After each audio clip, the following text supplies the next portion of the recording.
Thiès occupe une place très importante dans le dispositif touristique du Sénégal et surtout dans notre stratégie. Faire rayonner le tourisme est un travail passionnant, certes, mais très difficile. Parce qu'il faut le reconnaître, nous faisons face à une situation qui n'a pas été du tout de notre faveur. Le tourisme a subi l'Ebola. Le tourisme a subi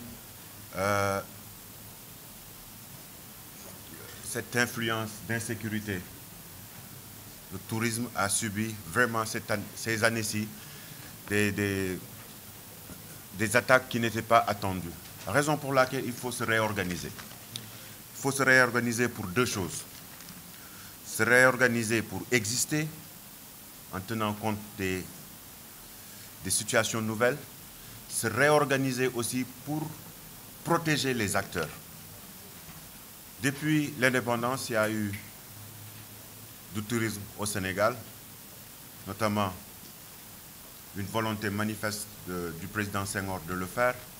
Le Sénégal a été connu de par ses grands hommes, mais aujourd'hui, le Sénégal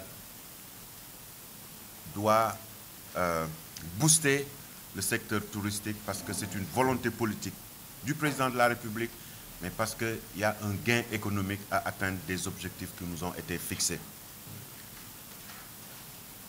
À 6,7% de croissance par année, sur 3 ans successifs, le président de la République a pensé que les 0,3% qui vont nous permettre d'atteindre les 7% peuvent venir de ce secteur, tellement important sur notre politique économique. Je pense qu'il y a eu beaucoup de stratégies, il y a eu beaucoup d'études. C'est le moment de compiler l'ensemble de ces stratégies-là. C'est le moment de compiler l'ensemble de ces études. Mais c'est surtout le moment, je dirais, le temps de l'action pour démarrer de façon réelle les études qui ont été réalisées dans le passé. Si nous voulons réussir, il nous faut un cadre administratif. Si nous voulons réussir. Parce que ça ne sert à rien si on travaille dans un secteur, certes, je ne dirais pas qui est déréglementé, mais en tout cas qui n'a pas une bonne réglementation. Qu'on puisse savoir, le guide, c'est quoi son rôle, c'est quoi ses prérogatives, ses limites objectives. Qu'on puisse savoir, l'hôtelier, quelles sont ses perspectives et qu'est-ce qui le protège. Qu'on puisse savoir que le travailleur qui travaille dans ce domaine, quels sont ses droits et quels sont ses devoirs. Ceci n'est possible que si nous parvenons à définir une réglementation nationale.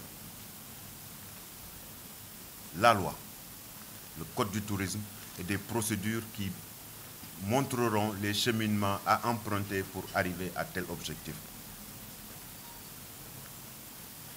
Après la réglementation, naturellement, on développe des procédures. Et après les procédures, naturellement, on développe une culture. C'est ce qui fonde un système solide et c'est ce qui fonde un système efficace.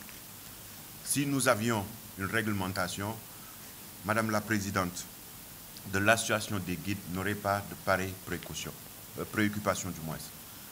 Parce que tout simplement, il y a des procédures qui devraient être mises à votre disposition pour que vous puissiez bénéficier de ce droit. C'est un droit. Vous avez droit à cette carte-là, vous avez droit à être protégé, vous avez droit à exercer vos compétences en toute légalité et en toute transparence. Ça, c'est l'État qui le garantit. Donc, je vous rassure que nous avons déjà entamé à réglementer ce corps ou cette corporation avec la direction de la réglementation. Une commission est en train de travailler pour mettre en place des procédures d'accès rapides et efficaces pour que les hôtels, les auberges, les guides et l'ensemble des acteurs puissent être réglementés, identifiés, pour répondre non seulement à des soucis d'efficacité, mais pour répondre aussi à des préoccupations sécuritaires. Je donnerai tout à l'heure la parole au préfet pour qu'il puisse apporter des précisions sur ce qui a été fait sur le plan sécuritaire. Mais j'expliquerai tout simplement, c'est un domaine que je connais bien, je suis expert en sécurité. Il y a des dispositions qu'on peut aborder en public, il y a des dispositions qu'on peut diffuser dans un cercle limité, mais il y a des dispositions qu'on ne peut pas révéler. Chaque jour au Sénégal, nous constatons qu'il y a des gens qu'on retrouve dans des hôtels, dans des chambres bien précis,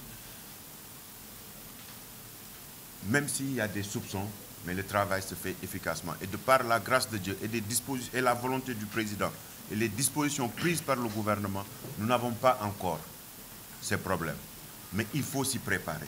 C'est ce qui a poussé le ministère à appliquer l'arrêté ministériel qui impose à l'ensemble des réceptifs d'être à jour. Dans tous les pays où le tourisme se fait en toute sécurité, l'État a la possibilité de tracer toute personne qui passe une nuit dans ces types de réceptifs. Donc, aujourd'hui, ces dispositifs qui ont été encouragés ont pu régulariser plus de 100 réceptifs. On a signé plus de 100 agréments pour les pousser à régulariser. Nous avons demandé à l'administration territoriale d'accompagner ces réceptifs aussi à se mettre en règle. Parce que nous appliquerons la loi au 31 décembre.